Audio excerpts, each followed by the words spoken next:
நம்ம சந்திராவில் பாருங்கள் luxury silk வந்தாச்சு. தீபாவளியை சிறப்பாக கொண்டாட அட்டகாசமாக வந்திருக்கு பாருங்கள். எல்லாம் சில்வர் ஜரி வித்து டசல் கான்செப்டில் என்னமோ வந்திருக்கு பாருங்கள். கலர் சாட் அப்படியே அல்டிமேட்டாக இருக்கா? அதை பாருங்கள், கலர் காம்பினேஷன்லாம் எங்கேயுமே இந்த மாதிரி பார்க்க முடியாதுங்க.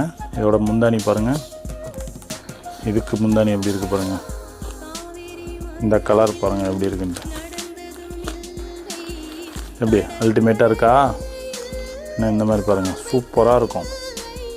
இந்த கலர்ஸ் பாருங்கள், ஒவ்வொரு கலரையுமே நீங்கள் இந்த மாதிரி நம்ம எங்கேயுமே பார்த்துருக்க முடியாது. அடடே அப்படிங்கிற மாதிரி கலர்ஸ் எல்லாமே. இது மாதிரி அப்டேட், டெய்லி அப்டேட்டுக்கு சப்ஸ்கிரைப் பண்ணி வச்சுக்கோங்க. நிறைய வீடியோ போடுறோம், டெய்லி வீடியோ போட்டுட்ருக்கோம். நிறைய வியூஸ் வந்துட்டுருக்கு, நிறைய ரிவ்யூஸ் கேட்குறாங்க. இந்த மாதிரிலாம் இருக்குல்ல, ரேட்டு சொல்லுங்கள் அப்படின்ட்டு. 1100 மட்டும்தாங்க இதோட ரேட்டு. தேங்க்ஸ் ஃபார் வாட்சிங்.